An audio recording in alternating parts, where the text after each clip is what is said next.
সম্মানিত ইসলাম প্রিয় তৌহিদি জনতা,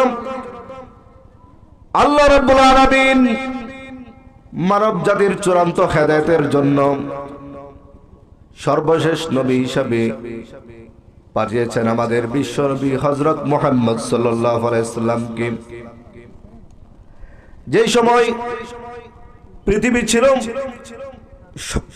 সবচেয়ে বেশি অন্ধকারাচ্ছন্ন, যেই যুগে মানবতা বলতে কিছু ছিল না, ধর্ম কর্ম বলতে কিছু ছিল না, নারী পুরুষের অধিকার বলতে কিছু ছিল না, এমন এক অন্ধকার যুগে আল্লাহ রাব্বুল আলামিন অন্ধকারকে দূর করার জন্য, মানুষকে হেদায়েত প্রদান করার জন্য, হেদায়েতের রাস্তা দেখানোর জন্য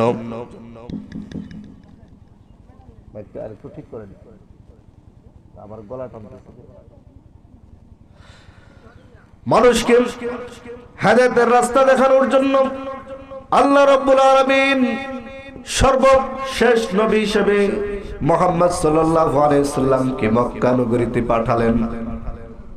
গোটা দুনিয়ার সকল সৃষ্টির জন্য যেই নবীকে রহমত স্বরূপ পাঠানো হয়েছে, সেই নবী যখন দ্বীনের কাজ করতে শুরু করলেন, কাফেররা বিরোধিতা করা শুরু করল। বিরোধিতা করতে করতে এমন এক পর্যায়ে চলে গিয়েছিল, আপনারা জানেন রাসূলুল্লাহ সাল্লাল্লাহু আলাইহি সাল্লাম মক্কা জীবন থেকে মদিনা জীবনে হিজরত করেছিলেন। সম্মানিত ভাইয়েরা, আমি যে বিষয়ে আপনাদের সামনে কথা বলবো, যে দয়ার নবী, মায়ার নবী আমাকে আপনাকে অন্ধকার রাস্তা থেকে বের করে হেদায়েতের রাস্তা দেখানোর জন্য যেই নবীর আগমন হলো, যেই নবীর চরিত্রের ব্যাপারে আল্লাহ রাব্বুল আলামিন নিজের সার্টিফিকেট দিয়েছেন, ওয়া ইন্নাকা লাআলা খুলুকিন আযীম। হে নবী, আপনি হচ্ছেন সর্বোত্তম চরিত্রের অধিকারী নবী। পৃথিবীর যে কোনো মানুষের গুনাহ থাকতে পারে, আপনার মধ্যে কোনো গুনাহ নেই, কোনো ভুল নেই, কোনো অপরাধ নেই। সেই নবীর উম্মত হয়ে বর্তমান সমাজের দিকে তাকালে বোঝা যায় ওই নবীর উম্মত বুঝি আমরা এখনো হতে পারি নাই, ঠিক কি না? যেই নবী তার উম্মতের জন্য, গোটা মানব জাতির জন্য এত বেশি চিন্তা করেছেন, এত বেশি আল্লাহ রাব্বুল আলামিন যে কোরআন নাজিল করেছেন, সেই কোরআন নাজিলের পিছনে যে উদ্দেশ্য ছিল,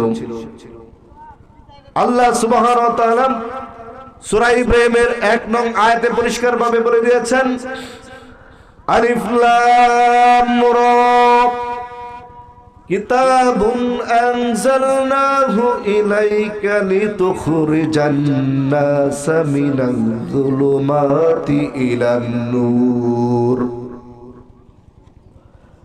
আলিফ লাম রা কিতাবুন আনজালনাহু ইলাইকা, হে নবী আমি আপনার কাছে এই কোরআনকে পাঠিয়েছি, লিতুখরিজান নাসা মিনাল যুলুমাতি ইলান নূর, মানুষকে সকল প্রকার অন্যায় পথ থেকে, জুলুমাত মানে অন্ধকারাচ্ছন্ন পথ থেকে, গুমরাহির পথ থেকে ফিরিয়ে এনে মানুষকে হেদায়েতের রাস্তা দেখাবেন।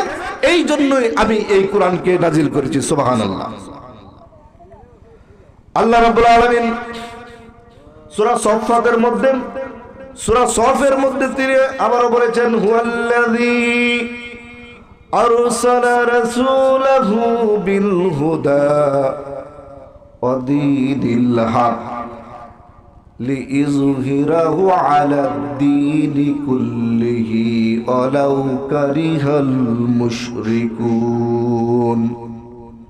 তিনি সেই রব, তিনি সেই আল্লাহ যিনি তার রাসূলকে সত্য দিন সহকারে, ইসলাম সহকারে পাঠিয়েছেন, লিইযহিরাহু আলাদ দীনি কুল্লিহি, পৃথিবীর মানব রচিত যত সংবিধান আছে, যত ধর্ম আছে, যত কর্ম আছে, সেইগুলোর উপরে আমার দেওয়া ইসলামকে যেন বিজয় করতে পারে, সেই জন্য রাসূলকে পাঠানো হয়েছে।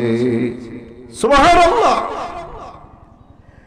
যেই নবীকে পাঠানো হলো মানব রচিত আইনকে ধ্বংস করে দেওয়ার জন্য, যেই নবীকে পাঠানো হলো লেনিন, কার্ল মার্কস, মাও সেতুরের মতো নাস্তিকদের আইনকে ধ্বংস করে ইসলামের আইন প্রতিষ্ঠা করার জন্য যেই নবীকে পাঠানো হলো, সেই নবীর উম্মতেরা নবীর আদর্শকে বাদ দিয়া কাফেরদের আদর্শ এমন ভাবে গ্রহণ করেছে, আজকে নবীর প্রকৃত উম্মত পাওয়াটা অসম্ভব। ঠিক কিনা ভাই? রাগ করতেছেন না তো? আমাদের বিশ্বনবী হযরত মুহাম্মদ সাল্লাল্লাহু আলাইহি ওয়াসাল্লাম কোনদিন মানুষকে গালি দেন নাই। বর্তমান সমাজের আমরা উম্মত দাবি করার পরও একটু দুনিয়ার স্বার্থ আঘাত লাগলেই গালি ছাড়া কোনো কথা বলি না। কাফেরদেরকেও পর্যন্ত তিনি কোনোদিন কষ্ট দেন নাই। মুসলমান নামদারি আমরা নবীর উম্মত দাবি করছি।